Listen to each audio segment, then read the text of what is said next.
My name is Lucie. I am a gamer, a former senior staff writer at purexbox.com, and a YouTube content creator.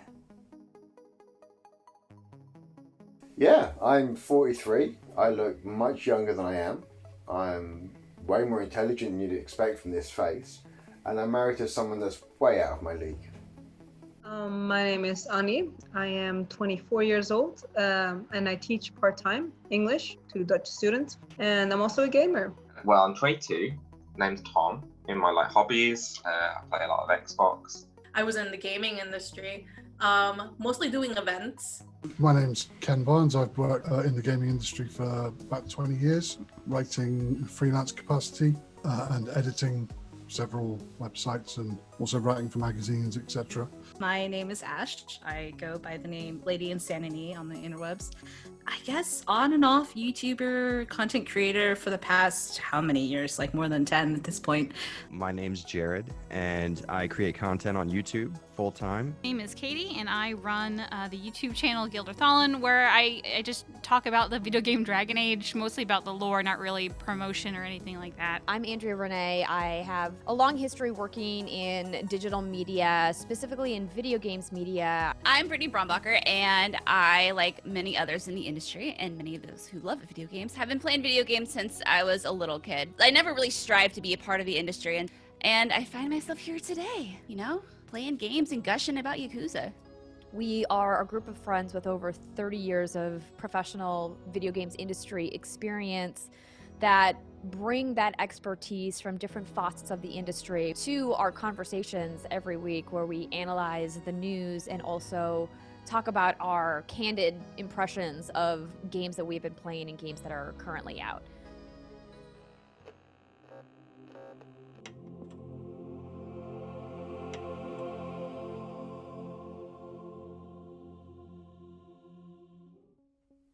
In the modern era, many traditional forms of media have been asked to step aside by everyday individuals making user-generated content on social media platforms such as Twitter, Facebook and Reddit, and online video sites such as YouTube and Twitch TV.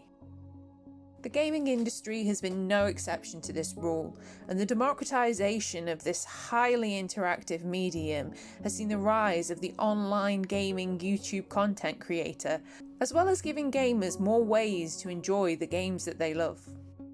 In 2005, a group of friends got together and came up with the idea of an online platform where people could easily find video footage of global events or things that were going on in the entertainment industry.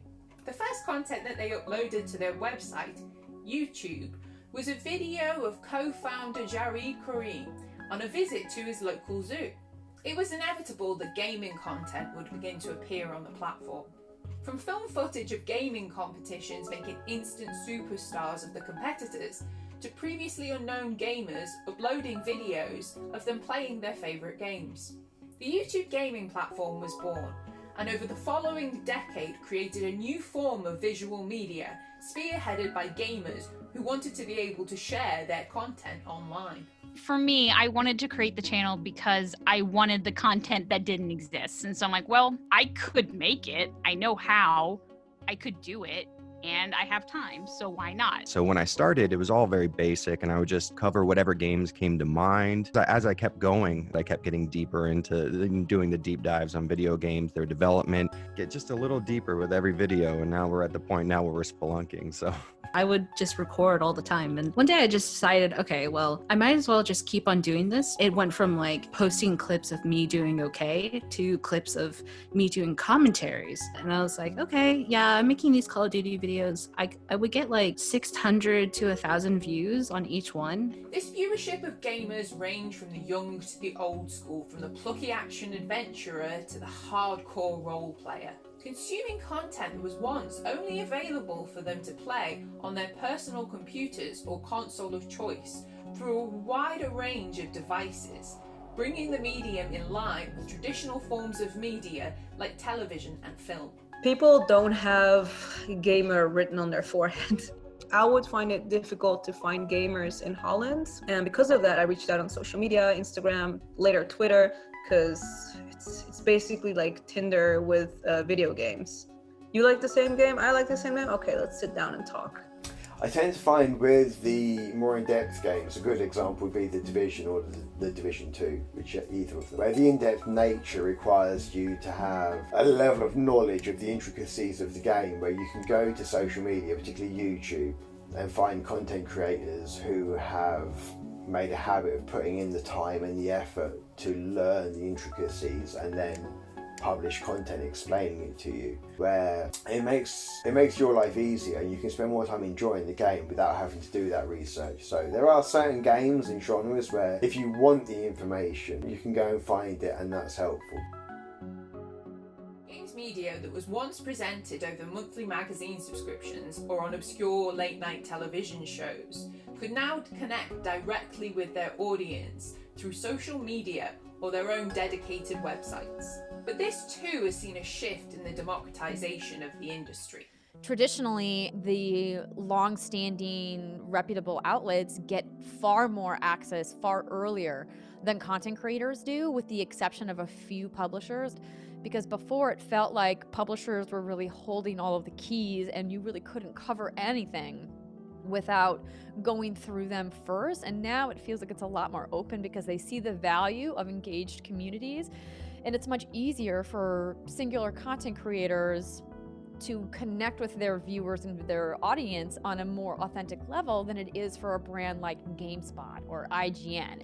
You don't have to be a traditional game journalist or a traditional journalist in general to cover games successfully. I mean, we don't consider ourselves to be. YouTubers generate a lot of content, but they also generate a lot of content for magazines and a lot of content for journalists to write about. You know, PewDiePie says this is a story now, and it's an easy story to write. Also, PewDiePie, not to pick on him, he can go and say, I really like this game, it's perfect. And nobody knows if he's ever played another video game before. And then you've got a reviewer saying, here's a game, I think it's perfect. He's got a vast experience of playing video games. You should trust him more, but you don't because you can see PewDiePie's face. Positive elements of gaming social media has been the increased accessibility of gaming communities, normally centered around a specific gaming franchise. These online communities give safe, inspiring space to gamers to connect with fellow fans of a franchise, as well as enhancing the personal experience and bringing the virtual world that ever bit closer to everyday life. I think some communities are really good in that they have a sort of positive impact, and they can provide good feedback and constructive feedback to developers on certain issues. The entire Bioware space is mainly on Twitter, Tumblr, and Reddit. It's a lot harder to find people who are willing to talk about a 100-hour game with you. So it's really easy to just pull up Reddit and just be like, oh yeah, how about this thing that you saw in the game? What? I didn't see that part. And just being able to talk about strategies with Skyrim. One of the things that I love in Skyrim are all the little stories. Like being able to share stories like that are not known within Skyrim. That's like one of the ways that I've connected with people too. One of the forms of social media around gaming was becoming involved with a certain game developer and game. And the community around that, and meeting some of the people from that, and then marrying one of them, who's behind the camera now.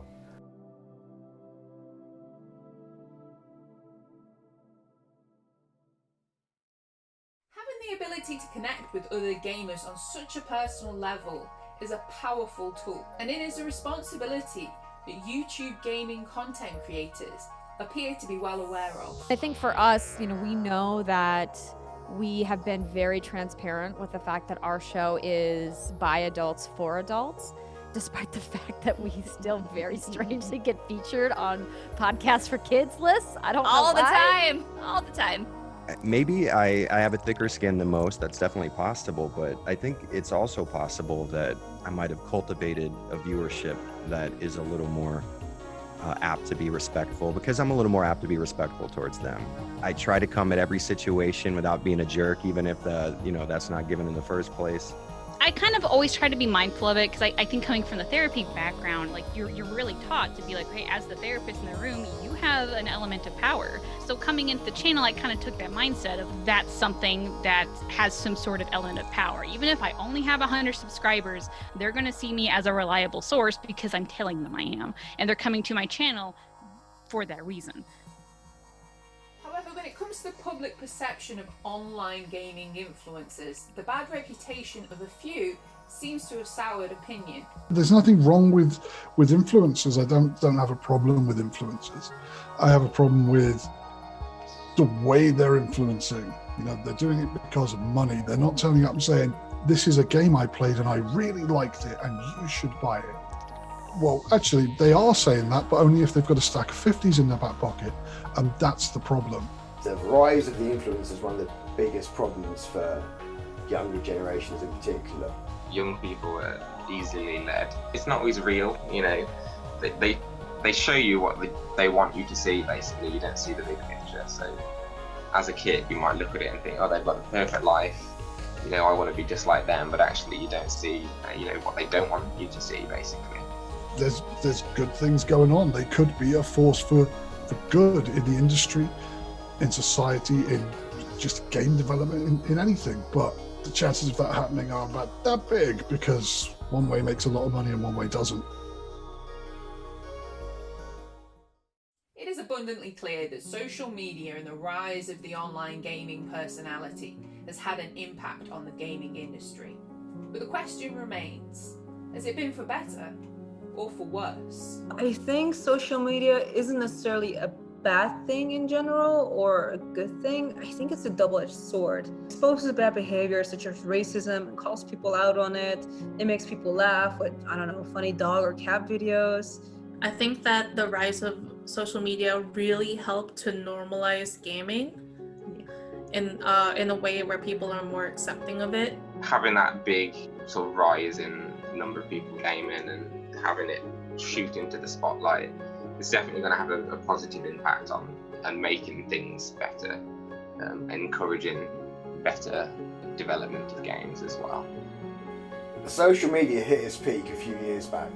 There was a good balance between constructive voices, user content, developer voices. I think it peaked and we've been on a bit of an unregulated slide. I think of all of the hundreds of millions of dollars that the video game industry and content creators have raised for charitable causes with the help of social media, with hashtags, really organizing communities around helping others, like seeing how the community comes together to help people when they're hurting. But I think overall gaming communities are incredibly positive and uplift each other and support each other, and that is done with social media. If we didn't have social media, there probably wouldn't be a way for these communities to connect. And I think that's really important. And I think it's also really great because it can raise awareness to issues that are happening within the industry as well, whether it's some personnel issue or some HR issue. And like, let's be real, sometimes it's none of our business, but if it's unethical, it's going to get out there anyway. And then it kind of allows us all to kind of share feedback on it and I think change the industry, or rather try to steer it into a more positive place. Whether the gaming industry is a better place for having social media or not, it is certain that this trend of online content creation and user-generated content is on an upward march. And we are bearing witness to a new form of visual media that is just finding its feet. As progress gathers, we, as an industry, are left to wonder where this path will lead us. Influencers will never go away. What they're called may go away. The trajectory that some of these influencers and streamers have. I think the way that YouTube and social media has gone now, some people are so big that it will be hard to move past them. So I think it's going to keep growing because there's so much money in video games. I almost want to say it's like a gold rush right now. People are trying to get in the gold, and at one point you're going to have the ghost towns of people, the abandoned channels where people didn't quite make it. Digital creation tools are becoming more and more accessible every year, and so I don't see it going away literally ever again. Agreed. The gaming industry has always changed with the times and the rapid development of technological advancement. As we enter the dawn of a new console generation, which promises even more connectivity and support for content creators, the future looks bright for an industry that thrives on development and change. In a world where we are more connected than ever, we, the gaming industry, bid our new form of visual media well on whatever adventure awaits us next.